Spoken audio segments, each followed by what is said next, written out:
Greetings, everyone. This is Charles Besondy, one of your presenters today, and I am so pleased that you've joined us. Brett Bonser and I created this webinar for all the cynical sales managers out there who think that the talk about aligning marketing and sales is a bunch of rubbish. The information we'll share with you over the next 45 minutes will help you decide once and for all that alignment is a very worthy pursuit for any company, and sales should back the initiative 110%. At the end of the program, we'll share how to get your copy of the 2013 Sales and Marketing Alignment Report and how to obtain other resources that will help you align the revenue generation processes in your company, which you're going to want to do after you see this webinar. Brett Bonser and I are well suited to speak about alignment because we see both sides of the alignment issue so clearly and have worked with so many companies to grow revenue through improved alignment. Now, Brett hails from Melbourne, Australia, and I like to think of him as Australia's second most recognized salesman, right after Mr. Crocodile Dundee himself. He is Executive Director of the global consultancy Math Marketing and co-author of the core planning methodology, the Funnel Camp. Brett has held leadership roles in both sales and marketing. He served as marketing lead for a U.S. IT advisory firm based in San Diego. It's a key account director role for a global IT multinational and was CEO and director of a subsidiary of Vitel Corporation. Now, in his last role prior to becoming a consultant, he developed and then led the team at Request DSL that invigorated the Australian business broadband arena. Brett oversaw the rapid engagement of the most extensive indirect channel structure in the industry, resulting in revenue growth, wait for this, from $500,000 to $22 million in just 18 months. It's important to note that Brett is also a certified sales training master for Miller Heiman. In other words, Brett knows sales and marketing like few other executives I've ever met. Now, who is that masked man? That would be the Lone Ranger, the alter ego of Charles Besondy. That's me, coming to you from Austin, Texas. Now, I'm the guy companies bring in when they need to boost the contribution that marketing makes to the business. I'm a part-time chief marketing officer and a B2B marketing consultant. Prior to starting my consulting practice in 2001, I held marketing leadership positions in a number of high-tech firms in Seattle and Austin, and way back when, I even co-founded the first B2B ad agency in Seattle. Now, my connection with Brett is I have been certified by Brett's company to deliver their Funnel Camp and Funnel Academy programs in North America. Both are key components of my best practices. Alter egos aside, here's how to reach us. Feel free to tweet about the webinar today using the hashtag #AlignForResults. Brett, why don't you kick things off and tell the audience what they can expect from us today? Hey, thanks, Chuck, and welcome everyone. Today we're going to explore a topic that my business partner Hugh McFarlane and I have been passionate about for over 20 years, the topic of sales and marketing alignment. Now, a number of you may have read Hugh's best-selling book, The Leaky Funnel, and so I'm sure you're going to be excited to hear that shortly we're going to be joined on the call by some of the executive team from Hardbits Corporation of Leaky Funnel fame. You're going to hear firsthand about their trials and tribulations of this not-so-fictitious company that is facing serious strategic and revenue challenges. And importantly, you're going to hear how their new CEO rises to the challenge of leading the business back to growth. Together with the Hardbits executive, we will explore together the impact of misalignment in businesses just like yours. we will share with you proven processes that even the best-run companies can leverage to achieve more effective alignment, and provide you up-to-date findings from our global study on alignment as to what you can expect when you achieve alignment in your business.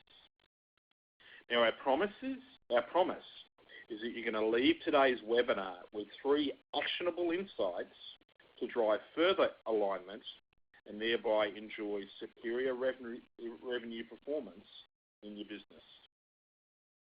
At the end of today's call, we've allocated time for Q&A, but also feel free to jump in early and drop us a question via the chat function, and we'll ensure that we address these at the end of the session or by follow-up email. All right, Chuck, let's get right to it. Now, this is one of my favourite cartoons. It shows marketing guys throwing leads into a canyon, hoping that someday the leads will be plentiful enough to bridge the gap between marketing and sales. But as we all know, the alignment issue is far more complex than just lead volume, which is why achieving real alignment has proven to be so elusive for companies, even though it now sits on the A list of priorities for many business leaders around the globe.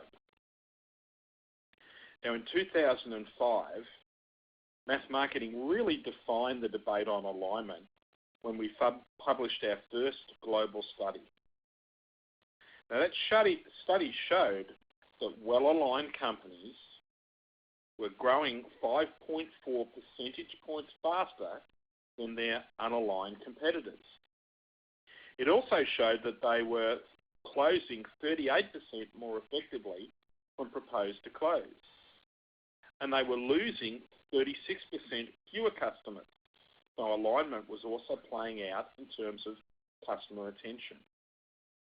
And further, in those businesses, marketing's contribution was at least 24% of revenue. But much has happened since we published that first study. We've all felt, or many of you will have felt, the pain of the global financial crisis that forced us to rethink the way that we transact business. We've seen opportunities open up through global markets like never before. The world truly has become a much flatter place. And we've also seen the rise of both new technologies and their applications, the explosion of things like social media, case in point. And so, guided by our customers, in 2013 we were really compelled to once again dive deep into the topic of alignment. And the outcome of that research we're going to share with you in more detail during today's call. Now, first, let me give you a little bit of background to the study and a high-level view of what the aligned companies in our survey were achieving. And then we'll ask the executive team, our hardbits, to join us. First, the background. We took input from 500 businesses from around the world, having first stripped out consumer companies, but also those with fewer than 10 employees, where we felt alignment was deemed to be less of an issue. We considered 33 possible causes and 18 possible consequences to find 10 solid findings. Now, as was the case in the 2005 study, the aligned companies were doing significantly better than their non-aligned counterparts. They were profiting from closure rates that were lifted by 67%. We saw companies that improved their lead acceptance rates by 108%, a substantial improvement in that rate. We also saw those aligned companies had lifted marketing's contribution to total revenue by a massive 209%.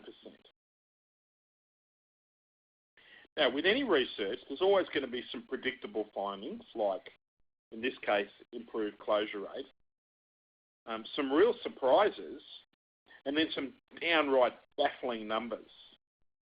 Now that wasn't until we dug deeply into how sales and marketing alignment really plays out. Thought about that a lot over and over.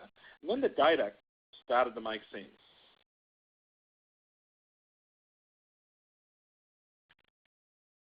Global statistics from surveys are certainly fine, but sometimes we can learn more by looking closely at the situation in a specific company. Let's do that now. We'll take you behind the scenes and into the boardroom at Hardbits Corporation, a manufacturer of plastic bead stock used in the production of plastic parts.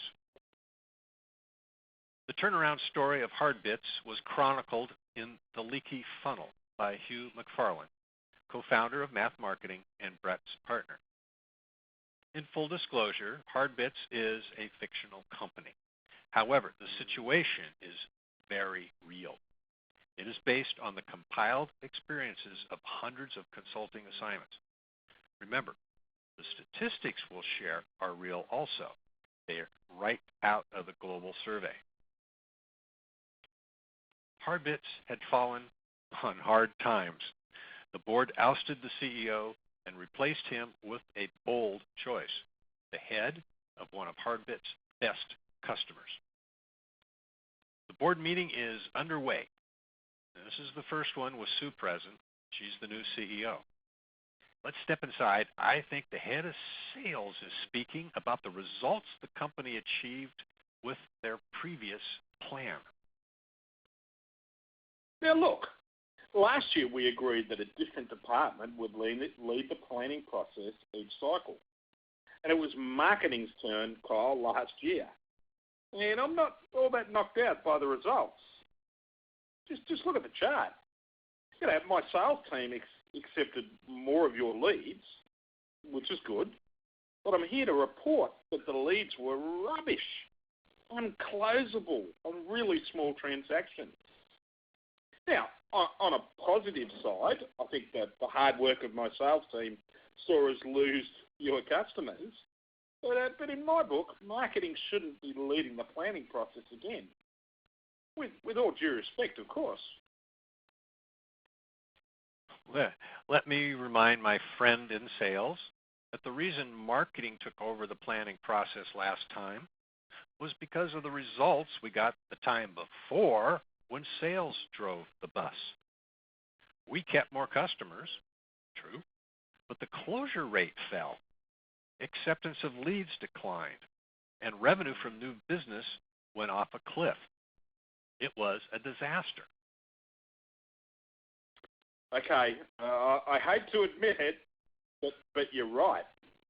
Thing is, I thought if sales led the process, we'd be able to do a lot better. But certainly it was better than the time when finance were in control of the planning process. Hey, Kyle, remember that?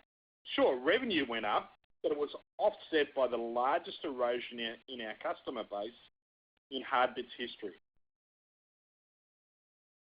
Yes, it was a very odd result. We've yet to figure out why, but at least the finance-driven planning was better than when production took the wheel. The plan that resulted from that process did a great job of retaining customers, but our closure rate hit the floor. The lead quality deteriorated, and the revenue from new business, as you can see in the chart, declined by 2/3. Frankly, the plan sucked at getting new customers. And I love our production team, but we can't let them control the revenue planning process ever again. Indeed, the production-led planning process was grim, but not as grim as when operations led the planning parade. Good grief, lead quality was terrible, and revenue from new business fell through the floor.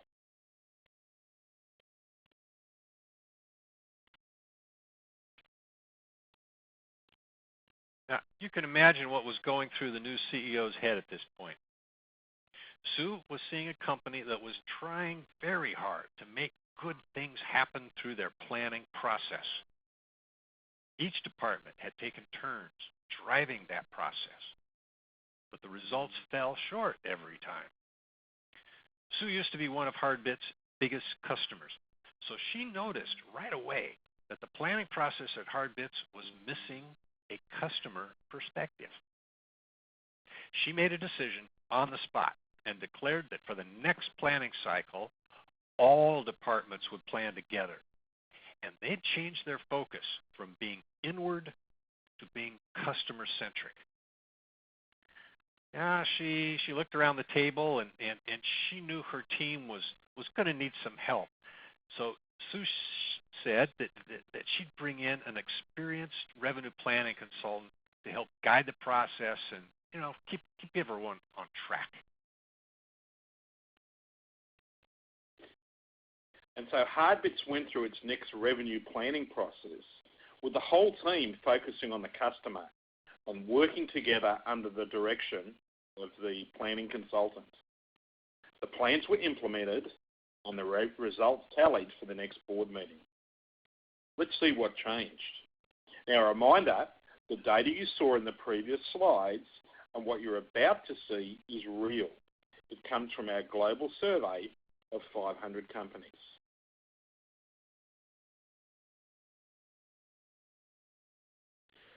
What Hardbits experienced after sales, marketing, and for that matter, the entire executive team joined forces with in the planning process was truly remarkable.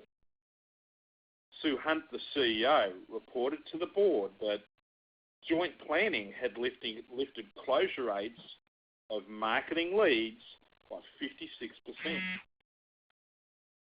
And indeed, 31% more of these leads were accepted by sales.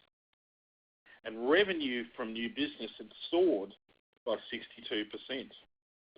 Sure, there was a small increase in more training days for the marketing team as they became better equipped, but that was more than offset by the increase in revenue from new business. Now, furthermore, the team planned faster than ever before. In previous plans, the whole process took Hardbits months. It just seemed to drag on and on.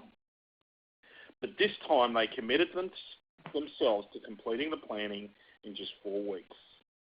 And they followed a far more disciplined and timely process, and that resulted in a further boost to performance.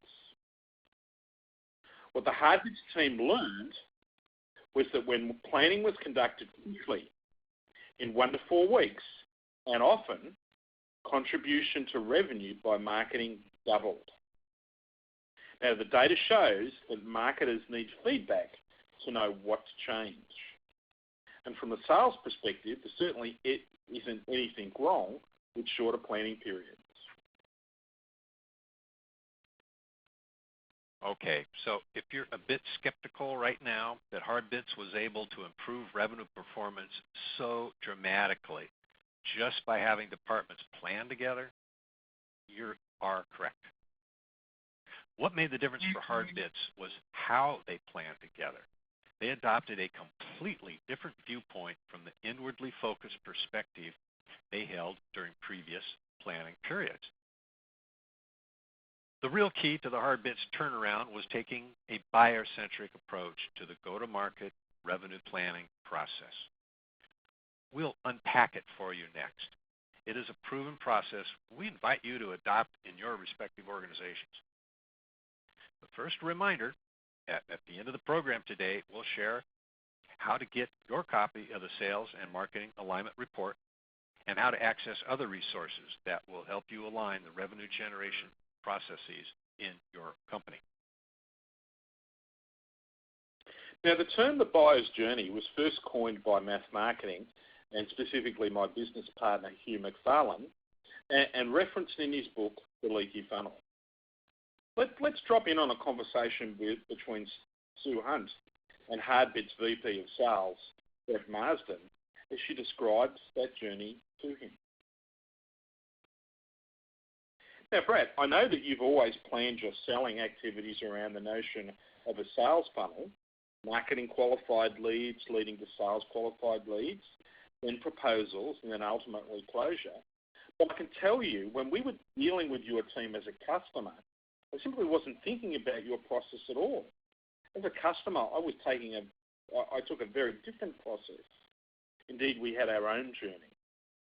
And regardless of your sales objectives at the time, our focus was on not only on those problems that were really pressing for our business, but also those that offered good return on investment. These were the ones that gained board support. Indeed, lots of projects got shelved along the way, and even some of those happened quite late in our buying process. Now, Brett, I'm sure we weren't unique as a hard bits client, and I'm now convinced that we need to start focusing our marketing and selling team here at Hardbits on our customers' most compelling problems if we want to improve our results.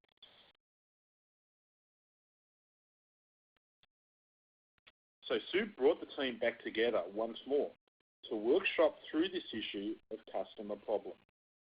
Let's hear from her again.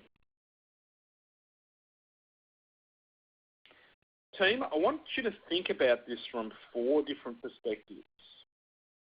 Now, what problems do our current customers have that we solve? What about previous customers? What additional problems might we add from this previous customer group, again, that we solve? And what about our channels to market? What problems are our referral channels, our influence channels, our indirect sales channels uncovering that we solve? And then reflecting upon our Hardbits solutions, and then working back from this, are there any additional problems that we might add to the list? At the end of this session, Sue, Brett, Kyle, and indeed the entire team marveled at that long list of quality problems around which they could drive future business. And yet, Sue pressed the team even further.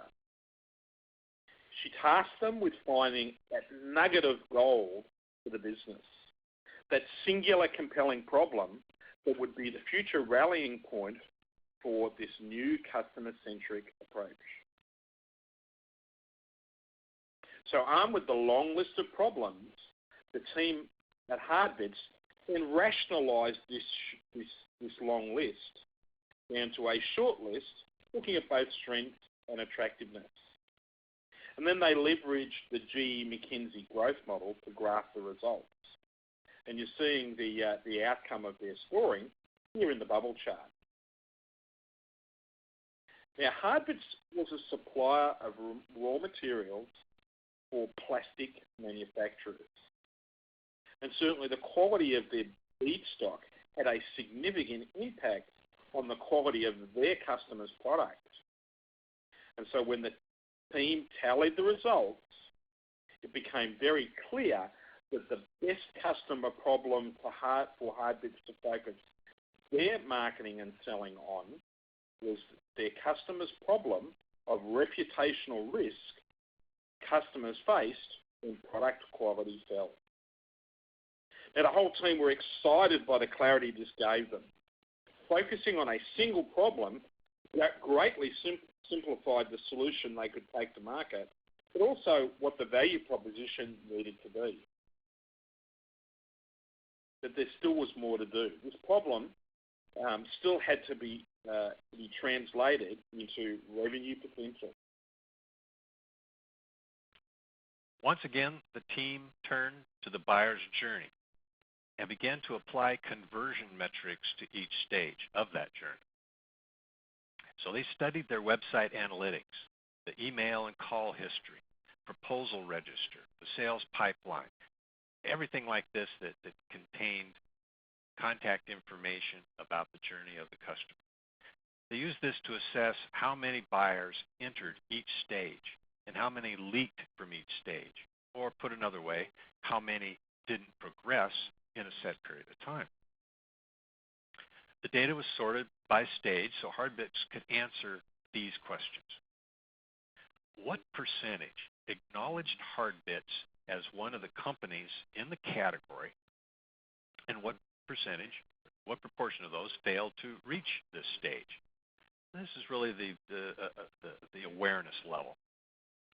Of those how many acknowledged their interest in knowing more? From interest, what proportion acknowledged they had a problem that HardBits could solve? Of those, how many had a commitment in their companies to solve the problem? Of those, how many made it through the HardBits qualification process for the sales team to put a proposal on the table? How many of the prospects agreed that the HardBits proposal was the preferred one? And then, of those, how many agreed to commercial terms with HardBits to close the deal? Notice that HardBits was looking at a funnel model that covered both marketing and sales stages. During this step, sales and marketing also agreed at which stage a lead would be qualified enough to hand off to sales.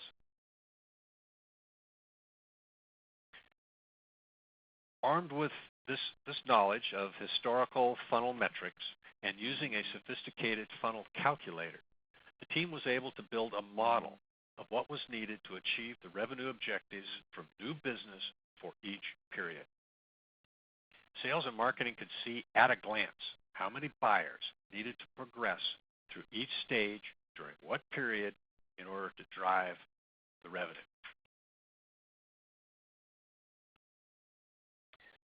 So by building a plan centered on the buyer's problem and creating a funnel model based on the buyer's journey, the HardBits team had the strategic clarity they needed and also the measurement system at each stage of their customer's buying journey to inform how they would improve the velocity of moving the right buyers through each stage of their selling journey. And yet soon knew there remained more to do to truly optimize the revenue performance of the HardBits business. The missing step was to decide what marketing and sales tactics should be employed at each stage of the customer's buying process to deliver these outcomes. The buyer-centric process they followed was dramatically different from anything that HardBits had followed in previous years. And so what happened? What did HardBits learn after changing their planning process? It all boils down to three huge takeaways. Planning together drives performance. 2, planning from a buyer-centric perspective drives performance further. And 3, aligned sales and marketing processes drive performance even further than that. So let's check back in with HardBits head of sales and head of marketing as they explain the results to their board. Now, Kyle, we found that if we invest in the sales process and providing some sales training for my team, first it had an effect, but it was only on lead acceptance rates. Now, what we saw is that a good sales process certainly lifted our marketing qualified lead acceptance rate, and in our case by 26%, and that was certainly a meaningful improvement. And yet, despite that, and my team found this a little odd, we saw no improvement in marketing's contribution to total revenue. And I know your guys with Kyle were working real hard. So it was contradictory. You know, my sales team was more willing to accept your marketing team's leads, but we weren't gaining greater return from the overall marketing investment. It was a little bit disappointing. Well, over here in marketing, when we looked at the impact of improving our own processes and providing the training necessary, we fully expected an improvement in lead acceptance rates, and yet the results showed no such change. You know, our previous experience told us that marketing had little to no impact on closure rates late in the cycle. And yet we see now that there are a number of key decisions wholly in marketing's control that do impact closure. The selection of a market segment, the specifics of a campaign, the pain point and how that's brought to life in messaging. All of these are top of the funnel tactics that can have big impacts on the chances that a lead, once worked to the proposal stage, will actually close. Our findings showed that clearly defined end-to-end marketing processes contributed to an improvement in the probability of a proposal being closed with a late stage 15% improvement in closure rate. And unsurprisingly, we saw a massive 59% lift in marketing's contribution to total revenue. So investing in marketing processes and training turns out to be a very worthwhile pursuit. Yes, indeed, Kyle. I guess the major lesson we learned over the past month is that when we used a single shared process, things got really interesting. What we saw was a significant improvement in the lead acceptance and a really big uptick in marketing's contribution to revenue. Now, it's important for our board to know that Sue loved our initial results. But she encouraged us to keep refining that process again and again, making continuing improvements to what was now a clear process. What happened? Well, we saw marketing qualified leads or lead acceptance rates go through the roof. We saw a 108% improvement in the acceptance of a lead, and as a result of that, 126% improvement in marketing's contribution to revenue. Now, a surprising benefit to me as head of sales was that retention improved by 51%. So we saw a significant improvement on return for a single process shared by marketing and sales that gets refined over and over and over again. We took almost like a Kaizen-like approach to our marketing and selling process. So the three takeaways from HardBit's experience and from the Sales and Marketing Alignment Survey that we've been quoting is: 1, plan fast, often, and together. 2, focus on the buyer, not on their internal processes. And 3, build shared and aligned processes to progress buyers. Now, Brett and I will quantify those statements before taking your questions. Plan fast and often. Okay.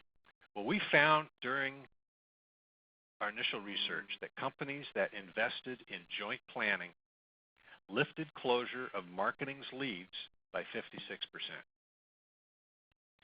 31% more leads were accepted by sales, and revenue from new business soared by 62%. Furthermore, the teams that planned often and quickly, and by that we mean from 1 to 4 weeks, saw a significantly higher return from their marketing investments than those companies that did not.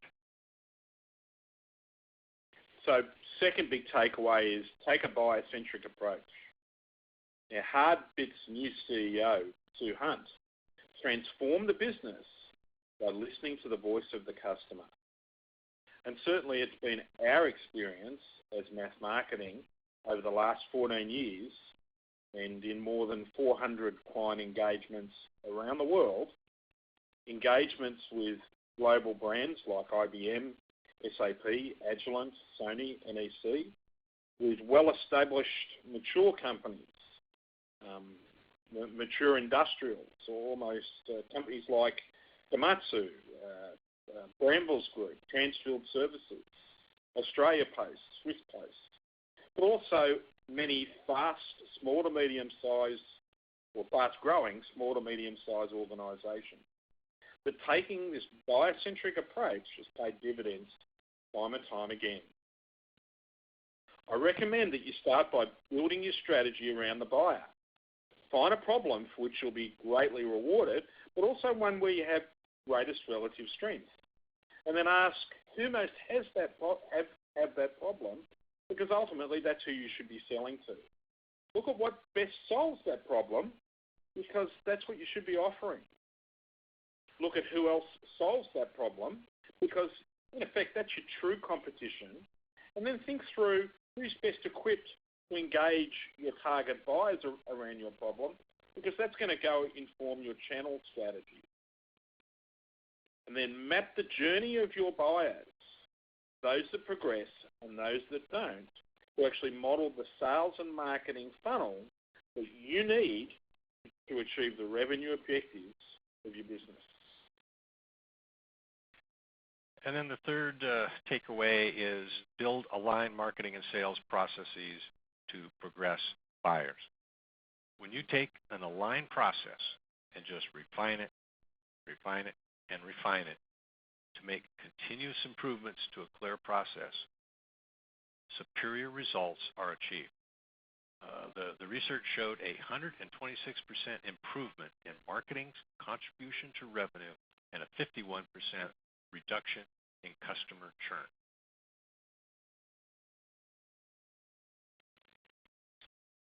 So have no doubt, alignment is a worthy pursuit. It showed out in spades in our 2005 research, and yet again in our most recent study. Our 2013 global study into alignment showed that aligned businesses were experiencing lifted closure rates of 67%. They saw improved lead acceptance rates of 108%, and marketing's contribution to revenue lifted by 209%, so from 9 to 28% in the aligned businesses. Just imagine what a performance improvement or performance lift like that would mean to your business. Now the next question is, what should you do in your own companies to drive that outcome? Where does the road to sales and alignment begin? Well, I suggest you first arm yourself with strong data to help you convince the CEO and others that alignment pays big dividends. The survey report we've referenced today certainly goes a long ways to that end, and the next slide will show you how to get a copy. You can also invite others in your company to view a recorded version of this program. Now next, and again, apologies, this is going to sound a little bit self-serving for a consultant to recommend, but I strongly recommend that you seek some external support for aligning sales and marketing processes, because I'm here to tell you it's going to make a big difference between success and failure. In our own businesses, we invite one of our funnel coaches to actually guide our own planning process of mass marketing. And I strongly recommend you reach out to Chuck and our funnel coaches around the world to help them to help you to drive your planning process. I've made available additional content, tools, and offers for the viewers of this webcast. Here are 3 short URLs to note. The first link will enable you to download the survey report we've referenced today. Another page explains my special offer that will save you thousands of dollars by aligning your revenue planning process now in preparation for year-end planning. And if you wonder just how good or bad your sales and marketing alignment is, I invite you to access my alignment index calculator. See how you compare. Brett, let's take questions now if there are any. Thanks, Chuck. I believe we've got a few minutes for those questions, and certainly we'll handle as many as time permits. Just in terms of our contact information, for those that we don't get to, we'd love to hear from you, and you can see on the slide here Chuck's contact details for those of you in North America, but also myself if you want to reach out to us, or perhaps for those outside of the US on the call. And Chuck, I'm seeing quite a number of really good questions coming through. Why don't I kick off and take the first one? Sounds good. So it looks like this is coming from a sales executive in your neck of the woods. Let me just read the question. So you recommended building a model of your sales funnel, and I was intrigued as to how to go about this. Right now, we are looking at a number of views of our current pipeline in our CRM, but don't really use this to plan beyond the next couple of quarters. Now, I was particularly keen to take this question, Chuck. It's a great question because it's the same challenge that I faced some years ago as VP of Sales for an Australian telecommunications company. Now, the challenge I faced then, and I believe our author of our question is facing now, is the fact that the CRM really only tells us what is and very little of what needs to be. So here's what I recommend you do. You need to create a forward model of your pipeline, and to do that, you need to go do some homework. Go look at your CRM. Look at your marketing automation platform. Look at email histories, proposal repositories, but also have a direct discussion with your sales team and start to collect some metrics. Now, what you want to capture is you want to look at average buyer progression. So how many are progressing at each stage of the buying process and how many are failing to progress. You also want to look at average time taken through each stage of the buying process. I recommend, if you can, also capture the number of sales meetings at each stage, and then add this to average deal size. Now, if you have that data on leakage, on lag, on meetings and average transaction value, you can actually take all of that information and leverage sales funnel modeling tools that will give you a view of the future. Now, Chuck, on our website, we've got one of those, and the team can download that.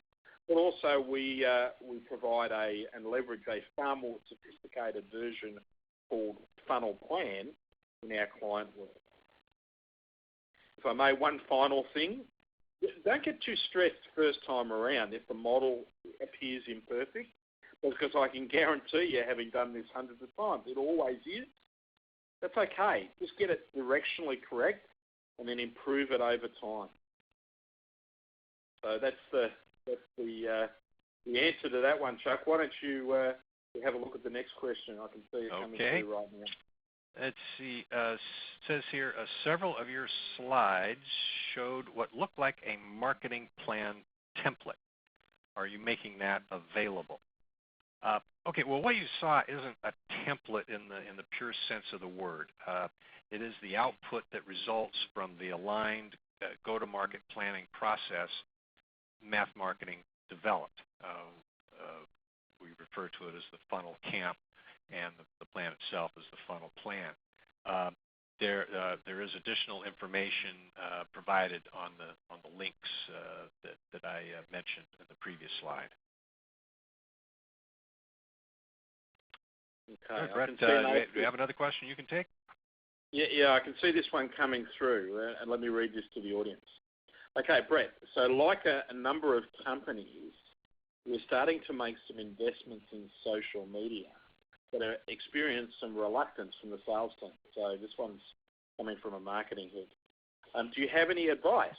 And did your research identify how much we should be investing in this form of marketing? Now, unfortunately, we never looked at the investment numbers around different sorts of marketing tactics. Perhaps we'll do that next time round. But we did consider looking at the use of social media and blogging against more traditional investment, and found that from a brand positioning perspective, these were 40% more effective than more traditional approaches like advertising, trade shows, etc. At this early stage of the customer's buying process. So certainly social media, blogging, good outcomes from a positioning perspective than perhaps more traditional approaches. But a word of caution: don't go overboard on investments in positioning. What we did see in 2005 and then again in 2013 is that the top performing companies were spending a significant portion of their marketing budgets on demand generation. We recommend from the research up to 35% of budget should be on DG related activities.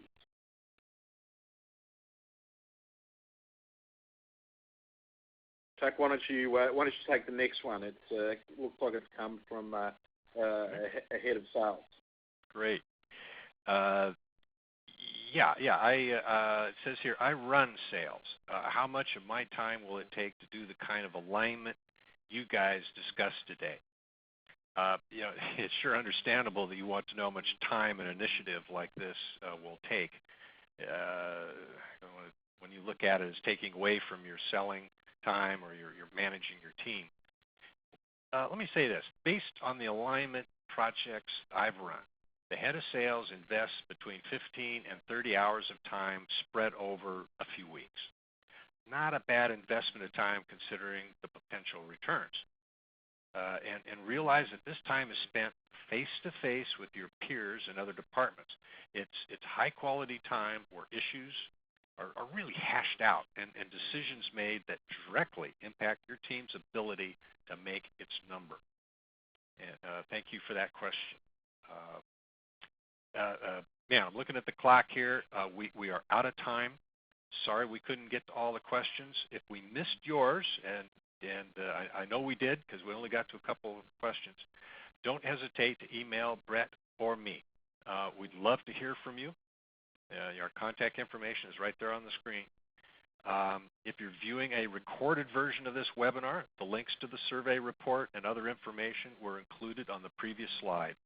Just hit the reverse arrow on your player until the previous slide is visible again. We thank you for your interest and attention today. It's been fun. Brett, any parting words for our audience?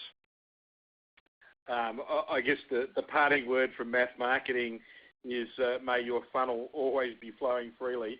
Thanks again, Chuck, for and also your alter ego, Kyle, of Hard Bits Flame for joining us on the call. Thanks, everyone, for participating, and I wish you all well for the rest of your day.